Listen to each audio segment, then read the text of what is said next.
আসসালামু আলাইকুম, আশা করি সবাই ভালো আছেন। তো অনেকদিন পরে ভিডিও নিয়ে আসলাম আপনাদের মাঝে। আসলে ভিডিও করা হয় না, অনেক ব্যস্ততার মাঝে আজকে একটু সুযোগ পেলাম ভিডিও করার জন্য। তো আজকে একটা জিনিস দেখাবো আপনাদেরকে। রাশিয়াতে এসে আমরা একটা সবজি ক্ষেত করছি, আবার কি করছি এটা দেখাবো। আসলে অনেকদিন ধরে ভিডিও করা হয় না বা ভিডিও ছাড়াও হয় না। তো দেখেন, এটা হলো শশা। এটা আমি নিজ হাতে লাগাইছি। শশা প্লাস ধরছে, একটা শশা ধরছে, ওইখানে একটা শশা ধরছে। আর লাগাইছি আপনার এখানে লাউ, কষ লাউ। এটা আমি নিজের হাতে লাগাইছি। দুইটা লাউ ধরছে আপাতত। এই যে এখানে একটা ধরছে আর এখানে একটা ধরছে, প্লাস ওই সাইডে আরো লাগাইছি। এদিকে দেখেন, এদিকেও লাগাইছি। এদিকে আপনার পোশাক লাগাইছি। পরে এটা রাশিয়ান মিষ্টি লাউ। আর ডাটাটা আমাদের বাংলাদেশি ডাটা, একদম পিওর ডাটা বাংলাদেশি। আসলে অনেকদিন ধরে ভিডিও করা হয় না, তেমনভাবে ভিডিও করতে পারি না।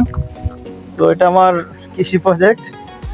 এখানে আসলে একা না, আরো চারজন আছে, 4-5 জন মিলে করছি আমরা খাওয়ার জন্য। আসলে খুব সুস্বাদু। আসলে বাংলাদেশে যে ফ্রেশ সবজিটা এখানে আর পাওয়া যায় না, খুব কমই পাওয়া যায়। ঠিক আছে, খুব কম পাওয়া যায় ফ্রেশ সবজি। এখানে যে দেখেন মরিচ, এটা হচ্ছে দেশি মরিচ গাছ। মরিচ ধরছে অনেক, এটার মধ্যে মরিচ ধরছে। আর এটা হলো রাশিয়ান মরিচ, এটা বড় বড় মরিচ। টমেটোটা রাশিয়ান। আমাদের খালি ওই যে পুঁই শাক আর ডাটা, এটা আমাদের বাংলাদেশি। ডাটা আর পুঁই শাক এই দুইটা আমাদের বাংলাদেশি। ডাটা, পুঁই শাক, মরিচ রাশিয়ানও আছে, বাংলাদেশিও আছে। তো সব মিলে এখানে আমরা মানে কৃষিক্ষেত্রে আসলে মোটামুটি চলে।